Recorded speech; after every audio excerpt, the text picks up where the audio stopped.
cada día en el mundo mueren medio de 25.000 personas a causa de enfermedades y enfermedades y accidentes laborales de trabajo. Y entre 2 y 3 millones de muertes son relacionadas directamente con el trabajo y su capacidad profesional. Las sustancias peligrosas matan a unos 478 trabajadores al año y se calcula que un 10% de todos los cánceres son atribuibles a la exposición a sustancias peligrosas en el lugar de trabajo. O sea que nosotros estamos expuestos a una mal latente que está en nuestro medio y que tenemos que cuidar. Según la ley del 79, esto lo trae a colación para que miremos que nosotros no le hemos dado la importancia al Código del Trabajo, el marco legal de la salud ocupacional, que está en vigencia desde el 79. En el capítulo 3 de la salud ocupacional dice que se debe conservar y mejorar la salud de los individuos y todas las personas que mantienen en la ocupación. En el artículo 101 y 104 dice que en los lugares de trabajo habrán medidas necesarias para evitar la presencia de agentes químicos y biológicos con agentes libres de concentraciones y con niveles permitidos o con residuos de contaminantes. Entonces nosotros tenemos que mirar la revisión de los espacios y tenemos que exigirle a los empleadores que nos doten de las condiciones necesarias para la salud ocupacional y la prevención de enfermedades cuando estamos dispuestos. La manipulación de ciertos materiales químicos como polvos, metales, entre otros, usados en remodelación y fabricación de piezas dentales, pueden causar enfermedades respiratorias. Tenemos en cuenta que los estudiantes de laboratorio mental, los estudiantes de formación académica y de primeros semestres tienen manipulación y no se cuidan, no se colocan un simple tapabocas, no usan gafas, entonces, y todo eso puede a largo plazo convertirse en un mal, en una enfermedad irreversible, manejable mas no curable. Y los odontólogos y los sanitarios también manipulación de materiales y piezas odontológicas. Entonces mi recomendación es que desde el principio de la formación académica tengamos como el cuidado de que los estudiantes y futuros profesionales tengan las adecuadas condiciones de manipulación de estos materiales que están manipulando. Dentro de los materiales que ellos manipulan, tanto laboratoristas dentales como odontólogos, tenemos los yesos dentales tipo 1, 2, 3, 4 y 5, que son llamados sulfatos de calcio, los revestimientos refractarios como sílices, 4, grafíticos, cloruros minerales en polvo, resinas, certificaciones y muchos materiales. Y entre los metales tenemos cobre, oro, paladio, plata, platino, bronce, oro, circonio, litio, galio y titanio. Todos estos, para poderse adaptar, acomodar a las piezas de las necesidades requeridas por el paciente, se deben pulir. Esa parte de la función genera un polvo, que si no, el polvo es en internos muy pequeños, la manera muy pequeña, y se deposita directamente en el pulmón. Si no, no tenemos las condiciones de protección adecuadas.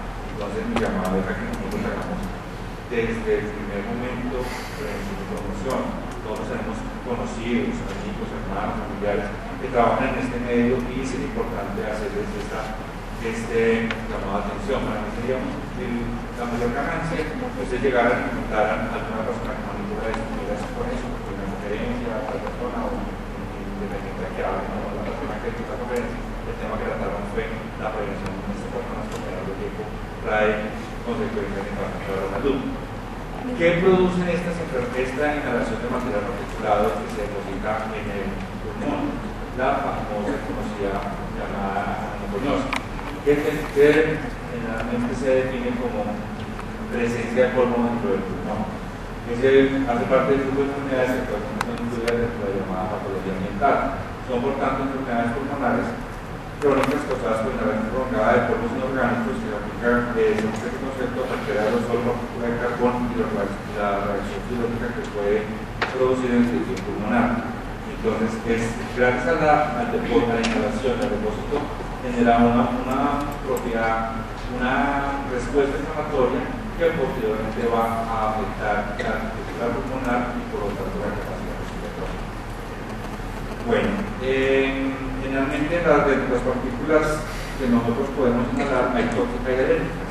Para diagnosticar la pneumoconiosis se deben cumplir estas tres circunstancias: exposición al polvo inorgánico, tomando la ropa adecuado para alcanzar directamente el duelo muy pequeño en cronis, que no tenga la capacidad de quedar atrapada a la vía aérea superior, y un tiempo de exposición prolongado para la en cantidades abundantes en el pulmón. Hablando específicamente de la silicosis, que es una enfermedad netamente ocupacional, podemos decir que es una enfermedad incapacitante pulmonar y con frecuencia mortal causada por respirar polvo, porque tiene partículas muy pequeñas de sílice cristalina. Las partículas muy pequeñas de polvo pueden entrar en el aire cuando respiramos normalmente y quedar atrapadas en el pulmón. A medida que el polvo se acumula en los pulmones, se sufren daños y se hace mucho más difícil respirar. Esto puede parecer una simple tema que todos conocen los conceptos, pero el objetivo es evocar la promoción de la prevención. Los síntomas que nosotros encontramos en la silicosis y la pneumoconiosis puede variar en su grado. Generalmente vemos muchas veces no se ven a simple vista los síntomas o las lesiones que pueda causar esta enfermedad, pero generalmente produce una tos inicial, produce un malestar, las gripas comunes no se resuelven en el tiempo que normalmente se llegaban a resolver, y esto puede afectar continuamente la afección pulmonar y la frecuencia progresiva.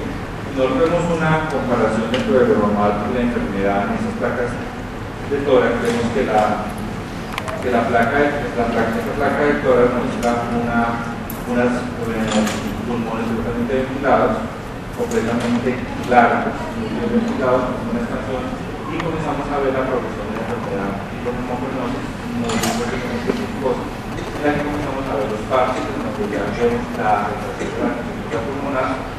Aquí vemos la progresión mucho más grande, ya hay mucho más parches. Los parches simplemente es como si se inhalara directamente tiza por la fosa nasal. El depósito se hace mucho más paraguilar y finalmente casi conectamos el pulmón. Entonces, esto es lo que nosotros necesitamos evitar y tenemos que prevenir. Desde la clínica de la forma de presentación de la pneumoconiosis tenemos tres: una crónica, una aguda y una acelerada. Dentro de la pneumoconiosis crónica destacamos que aparece después de una exposición de varios años, con frecuencia más de 20 años. Pues nosotros descontamos la formación profesional de nuestros conocidos laboratoristas y odontólogos, en los cuales hay una exposición continua, porque los laboratoristas sobre todo tienen mucho más tiempo de práctica, son mucho más la manipulación que ellos hacen con este tipo de sustancias y de materiales. Entonces sería prácticamente, estaríamos hablando de 12 años los que podría aparecer la pneumoconiosis de tipo crónico. La pneumoconiosis aguda es una forma clínica rápidamente progresiva que puede evolucionar por un periodo de tiempo, no más de 2 años, y después se produce después de una exposición continua a contaminantes, y es una forma que aparece en el pneumoconiosis.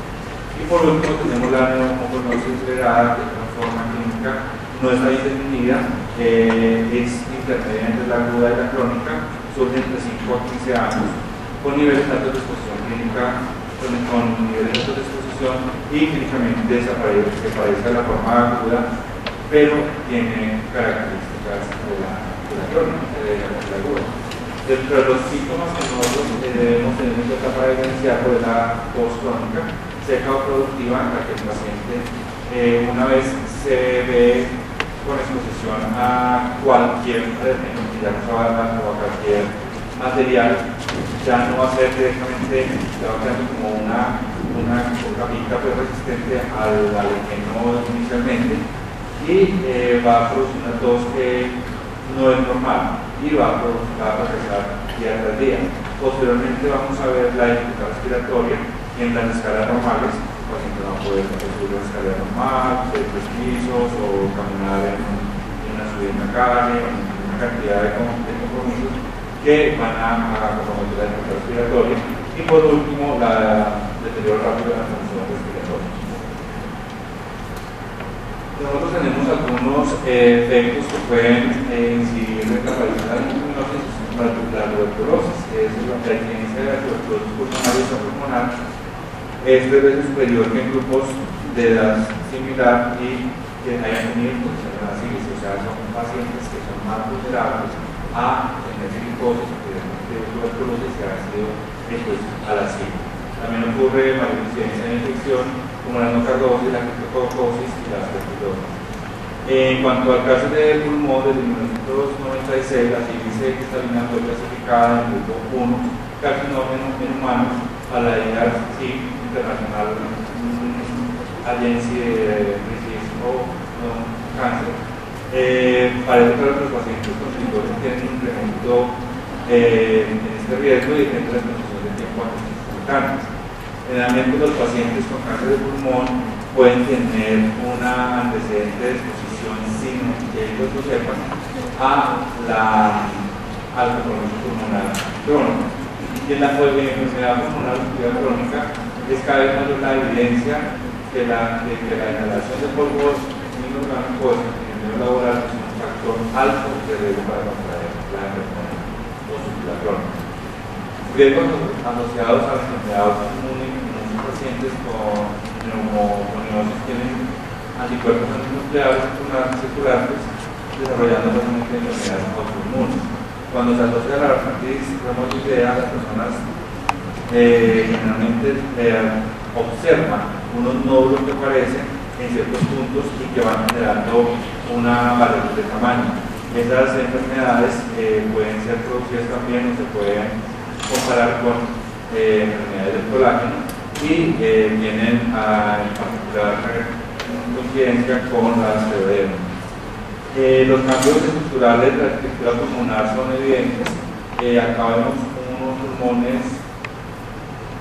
completamente sanos, con unas cavidades completamente sanas, y vemos un pulmón completamente deteriorado, con un corazón grande, y el pulmón grande, pues, sin caracterizar.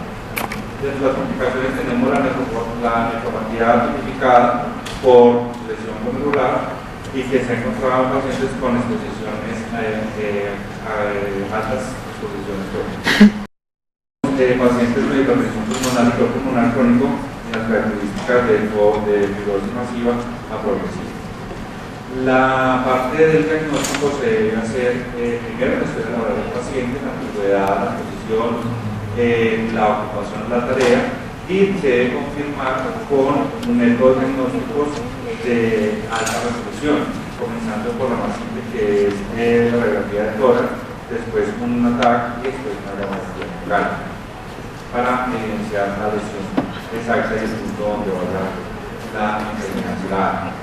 No hay ningún tratamiento específico y eficaz para la angiogenosis. Se recomienda evitar la posición posterior al polvo una vez se haya reconocido que el paciente tiene su predisposición a la enfermedad, y una vez establecido el daño de este es irreversible, como decía anteriormente, es una patología que se trata pero no se cura, y el único tratamiento visible es el soporte que pueda tener el paciente para disminuir los síntomas. También pueden administrarse inhaladores. Aquí quiero hacer un paréntesis porque nosotros no solamente tenemos que aplicar correctamente los inhaladores, sino debemos enseñarles a los pacientes a aplicarlo correctamente. Generalmente los pacientes entre más años tengan, menos saben usar los inhaladores. Hay pacientes que están tratados a los 15 años por inhaladores, pero verdaderamente nunca se han hecho una buena terapia. Generalmente nosotros vemos o les decimos que utilicen delante de nosotros un inhalador y lo hacen normal, o sea, es un efecto casi que psicológico lo que están haciendo ellos. Y generalmente esto es parte de la educación de nosotros. Son factores de mal pronóstico del tabaquismo y el alcoholismo, y la existencia de síntomas respiratorios, de las depresiones radiológicas y la alteración de la función pulmonar. El uso adecuado de las normas ocupacionales, como el uso de la mascarilla de alta potencia, la N95,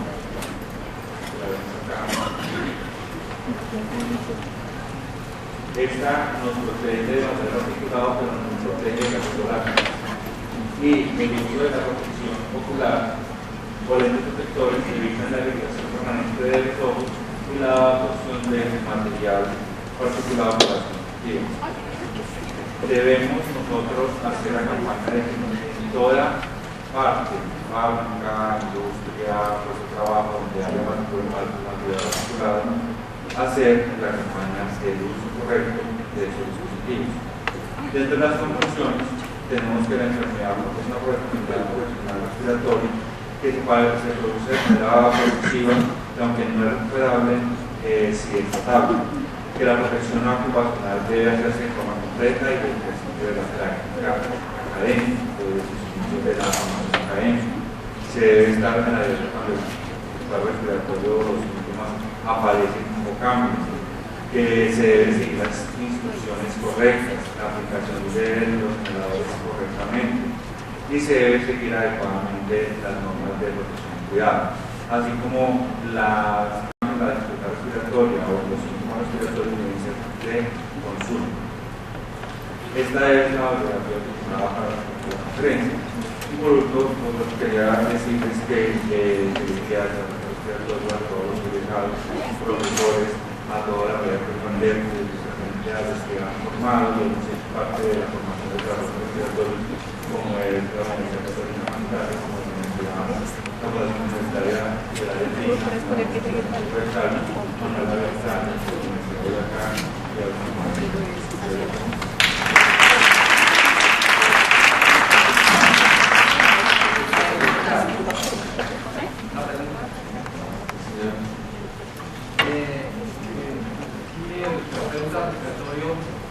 Hablaba sobre la pneumoconiosis y bueno, yo quisiera preguntarle qué conoce usted o qué estudios hay sobre la fibra de vidrio y la fibra de carbono a nivel de Colombia, porque, y si está dentro de la pneumoconiosis como por ejemplo la testosis, la carboxicosis, ¿qué conoce y qué estudios hay de Colombia? Sí, a ver, en Colombia son muy pobres en la investigación acerca de la pneumoconiosis, exactamente de la psicosis. Inicié la conferencia comentando de que me motivó a hacer esta ponencia acerca de un estudio que se realizó el año pasado, en 2011, en Santiago de Chile, porque allá se está poniendo mucho cuidado a las enfermedades profesionales respiratorias. Se consideraba que antes eran solamente de mineros, pero se ha extrapolado a otras disciplinas de la genética y laboratorios dentales. En Colombia es muy poca la revisión que hay, pero de lo que fibra de vidrio y fibra de carbono está conectada dentro de las infecciones, dentro del material particulado que produce la infección respiratoria y al daño de la arteria pulmonar. Creo que hay dos estudios muy pequeños acerca de la fibra de carbono en Colombia, pero no hacia la afección respiratoria como tal, sino a nivel general, a nivel de las complicaciones que yo hablaba en la conferencia, pero no específicamente de la